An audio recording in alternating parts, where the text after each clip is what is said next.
Diptongo, hiato y triptongo. El diptongo es la unión de una vocal abierta, que puede ser la A, la E o la O, con una vocal cerrada, la I y la U. Definimos una vocal abierta o cerrada básicamente por cómo la pronunciamos. Las vocales A, E y O son vocales que nosotros pronunciamos con la boca más abierta que en comparación con la I o la U, que solemos cerrarla más. Por eso los nombres. Hay que acordarse cuál es cuál para los tres casos del diptongo, el hiato y el triptongo, porque nos va a servir. Entonces, el diptongo sería una vocal abierta con una cerrada en la misma sílaba. Esto es muy importante, el diptongo siempre está en la misma sílaba. Y también puede ser cuando se juntan dos vocales cerradas, o sea, la I y la U en la misma sílaba. Por ejemplo, aguatero, nuestra o ciudad. Las primeras dos, en el caso de aguatero y nuestra, serían una vocal abierta y una cerrada, o sea, la U que es la cerrada y la A que es la abierta, y en el caso de ciudad serían dos vocales cerradas juntas, pero fíjense que siempre están en la misma sílaba.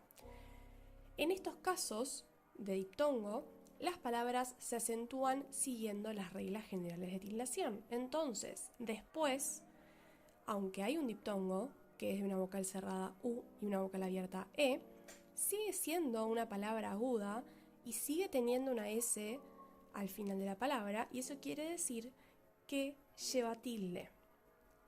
Piensa, tiene un diptongo con una vocal cerrada I y una vocal abierta E, pero sigue siendo grave, sigue terminando en vocal y por ende no lleva tilde.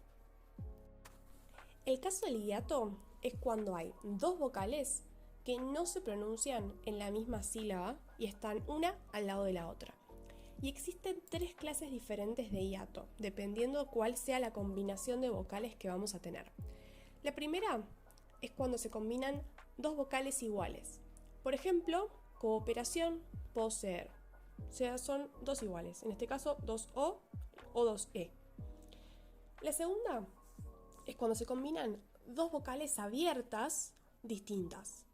Fíjense que en el primer caso eran cualquier vocal que mientras sean iguales está bien. En este caso tienen que ser dos abiertas y distintas. Por ejemplo, teatro, coartada, paseo. Acá siempre tenemos vocales abiertas, que recordemos que las opciones son tres, la A, la E o la O, y siempre tienen que ser distintas. Si son iguales, vamos a tener siempre el primer caso. Y en el tercer caso es cuando se combina una vocal abierta con una cerrada, pero en este caso la vocal cerrada va a ser tónica, o sea que va a tener la fuerza de la pronunciación en esa vocal cerrada.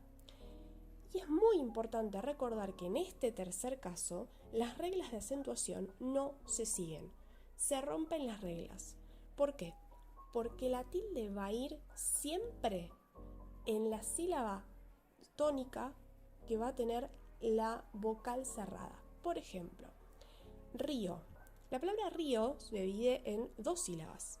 Y si vemos ahí, la acentuación cae en la segunda sílaba de atrás para adelante. Eso quiere decir que es grave.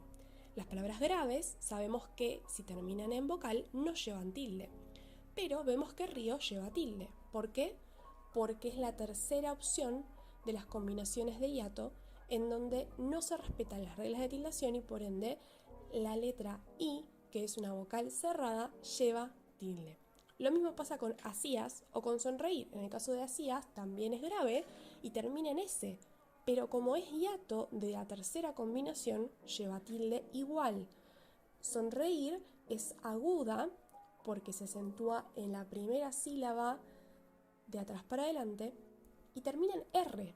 Y según las reglas, las palabras agudas llevan tilde solamente si terminan en N, en S o en vocal, que no es el caso de sonreír.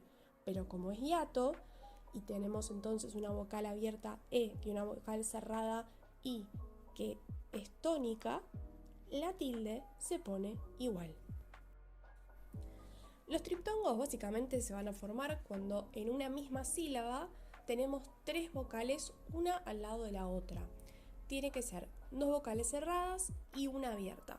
y el acento siempre va a recaer sobre la vocal abierta que va a estar en el medio. Por ejemplo, averigüéis o estudiáis. No necesariamente va a llevar tilde siempre, pero siempre va a caer la acentuación en la vocal abierta, que en el caso de averigüéis es la E y en el caso de estudiáis es la A. Y siempre se van a acentuar según las reglas de tildación, o sea que averigüéis y estudiáis ambas son agudas porque se acentúan en la primera sílaba de atrás para adelante y terminan las dos en S, por ende llevan tilde. Dos aclaraciones finales a tener en cuenta es que la letra H no altera ni el diptongo ni el hiato. Por ejemplo, la palabra prohíbe tiene una H, pero hay que hacer de cuenta que no está. Entonces, si hacemos de cuenta que no está, tenemos una vocal abierta que es la O, una vocal cerrada que es la I, que están en sílabas diferentes y la tildación, la acentuación fuerte recae en la I, que es la vocal cerrada, por ende tenemos un tercer caso de hiato. Esto quiere decir que la palabra prohíbe, que es grave, porque se acentúa en la segunda sílaba de atrás para adelante, aunque termine en vocal, y recordemos que la regla de las graves dice que si termina en vocal no va a llevar tilde, en este caso, como tenemos una tercera opción de hiato, sí lleva. Y después la otra aclaración es que cuando la letra Y aparece al final de la palabra, se va a considerar como una vocal. Por ejemplo, la palabra Uruguay. Acá tenemos un triptongo porque tenemos tres vocales, la U, que es la cerrada, la A, que es la abierta, y la Y, que se va a considerar como una vocal cerrada, como si fuera una I latina.